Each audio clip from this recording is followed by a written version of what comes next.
RD शिक्षा में आपका स्वागत है। इस वीडियो में तीसरे स्टेप से हम देखेंगे। इससे पहले हमने इससे ऊपर के 2 स्टेप को दूसरे वीडियो में बना दिए हैं, जिसका लिंक हम इस वीडियो में दे देंगे, आप वहां से देख सकते हैं। तो चलिए शुरू करते हैं। नौका से उठती जल हिलोर, हिल पड़ते नभ के ओर छोर। नौका का मतलब नौका यानी नाव, जल हिलोर यानी जल का हिलोर, जल का हलचल, हिल पड़ते यानी कि हिल पड़ते हैं, नभ माने आकाश, और छोर का मतलब आकाश का और छोर यानी कि किनारा। कहने का मतलब यह है कि नौका से उठने वाली जल के हिलोर की वजह से ऐसा लगता था कि आकाश का दोनों किनारा यानी उसका और छोर ही हिल जा रहा है, क्योंकि आकाश का प्रतिबिंब गंगा नदी में दिखाई पड़ता था। जो नाव से उठने वाले जल के हिलोर की वजह से वह प्रतिबिंब हिलता था, तो ऐसा लगता था कि पूरा आसमान ही हिल जा रहा है। आगे देखते हैं। विस्फारित नैनों से निश्चल कुछ खोज रहे चल तारक दल, ज्योतित कर नभ का अंतः स्थल। विस्फारित का मतलब होता है कि खोल करके, नैन माने नेत्र यानी नैनों को फाड़ करके या आँख खोल करके, तो विस्फारित नैन का अर्थ होगा नैनों को खोल करके। निश्चल माने निश्चल, कुछ खोज रहे हैं चल तारक दल, तारक दल का मतलब होगा ताराओं का समूह। ज्योतित कर मतलब प्रकाशित कर, नभ माने आकाश, आकाश, अंतः स्थल का मतलब होगा अंदर के हिस्से को यानी जल के अंदर के हिस्से को, अर्थात तारा से जड़ा हुआ आसमान का प्रतिबिंब गंगा नदी में दिखाई पड़ता था। नाव पे बैठा कवि जब उस प्रतिबिंब को जल में देखा तो उनको ऐसा लगा कि मानो ताराओं का समूह अपनी आंख फाड़ करके कुछ खोज रहा है। कैसे खोज रहा है? ज्योतित कर यानी प्रकाशित करके आकाश के अंतः स्थल के भाग को, यानी कि गंगा नदी में आकाश के भाग को ज्योतित करके अर्थात प्रकाशित करके मानो ताराओं का समूह आंख फाड़ करके निश्चिंत होकर के कुछ खोज रहा है। जिनके लग दीपों को अंचल चंचल, अंचल ओट किए अविरल, फिरती लहरें लुक्छी पल पल। जिनके माने जिनके, लघु माने छोटा छोटा, दीप माने दीपक, चंचल माने चलाए माने हिलता हुआ, अंचल माने आंचल, ओट माने आड़ में, अविरल माने लगातार, फिरती हैं यानी कि चलती हैं, लहरें माने लहर, लुक छिप यानी लुका कर छिपा कर, पल पल माने प्रत्येक पल, यानी कि ताराओं का ढेर सारा समूह। आकाश में उगे तारों का प्रतिबिंब जल में जब दिखाई दे रहा था तो जल के हलोर की वजह से कभी कभी तारों का प्रतिबिंब उसमें छिप जाता था और कभी कभी दिखाई पड़ता था। तो ऐसा लगता था मानो दीपक रूपी ढेर सारे चंचल तारों को लहर लहर अपने आंचल की ओट में लगातार छिपाए हुए पल पल वो फिरती यानी कि चल रही है। ताराओं को देखने से गंगा नदी में ऐसा लगता था मानो लहरें अपने आंचल की ओट में यानी आंचल की आड़ में तारा रूपी दीपक को छिपा करके, लुकछिप यानी छिपा करके प्रत्येक पलों आगे बढ़ रही है, फिरती माने चल रही है। आगे देखते हैं। सामने शुक्र की छवि झलमल, पैरती परी सी जल में कल, रूप हरे कचों में हो ओझल, ये हो रहेगा हो ओझल।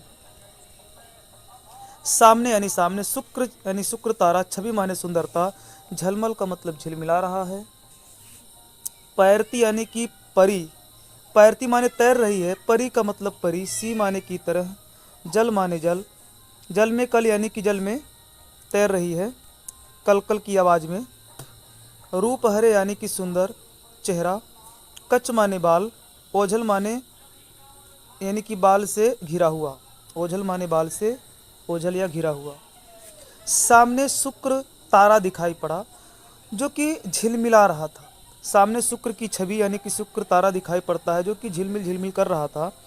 उसे देखने पर ऐसा लग रहा था कि मानो कोई परी जल में तैर रही है, जल में कल यानी कि कलकल की आवाज़ करती हुई, मानो कोई परी जल में तैर रही है और अपने सुंदर से चेहरे को बालों में उलझाई हुई है, अपने सुंदर से चेहरे को बालों में उलझाई हुई है। आगे देखते हैं।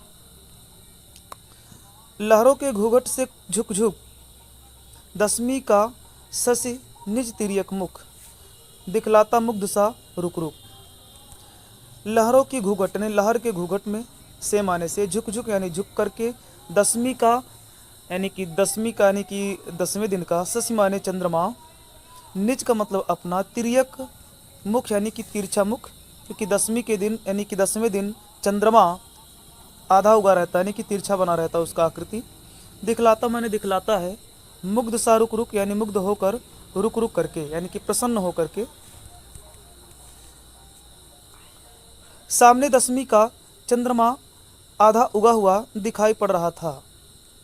सामने दसवीं का चंद्रमा आधा उगा हुआ दिखाई पड़ रहा था, जो देखने में ऐसा लग रहा था कि मानो लहरों के ओट में यानी कि आड़ में, मानो लहरों के घूंघट में झुक झुक करके अपनी सुंदर से चेहरे को मुग्ध हो करके कभी दिखाता है, रुक रुक करके कभी छिपा लेता है। फिर से देखते हैं इसके अर्थों को। दसवीं का चंद्रमा अपना तिरछा मुख किए हुए दिखाई पड़ा, जो लहरों में कभी कभी छिप जाता था। तो ऐसा प्रतीत होता था मानो लहरों के घूंघट में झुक झुक करके चंद्रमा अपने तिरछे मुख को दिखलाता है, मुग्ध हो करके और रुक रुक करके दिखलाता है।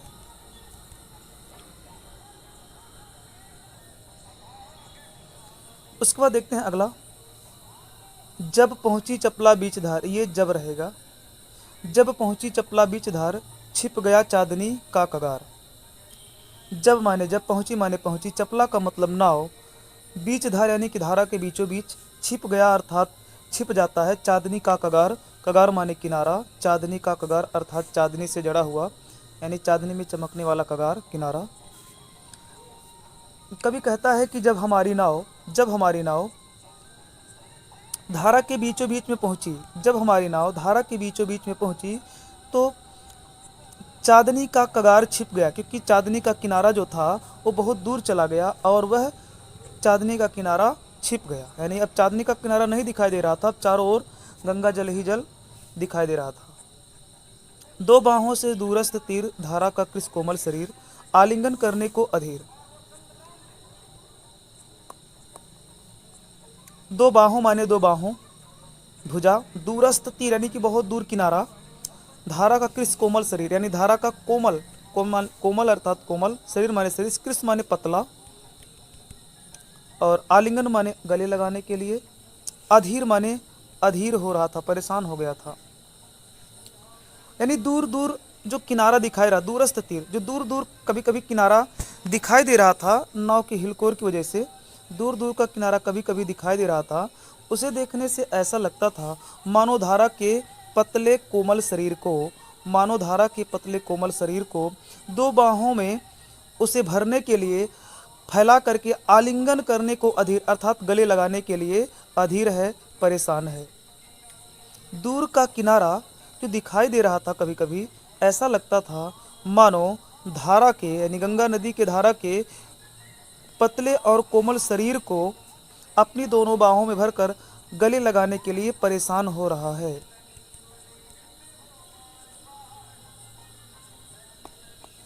अति दूर क्षितिज पर बिटप माल, लगती भ्रू रेखा सी अराल, अपलक नभ नील नयन विशाल। अति दूर माने बहुत दूर, क्षितिज माने आकाश और धरती जहाँ मिलता हुआ दिखाई देता है उसे क्षितिज कहते हैं। बिटप माने वृक्ष, माल माने समूह यानी ढेर सारे वृक्ष, लगती माने लग रही है, भ्रू रेखा माने भावों की रेखा, सी माने की तरह, अराल माने टेढ़ा मेढ़ा, अपलक माने बिना पलक झपकाए, नभ माने नेत्र, आकाश, नभ माने आकाश, अपलक माने बिना पलक झपकाए, नील माने नीला, नयन माने नेत्र, विशाल माने बड़े बड़े।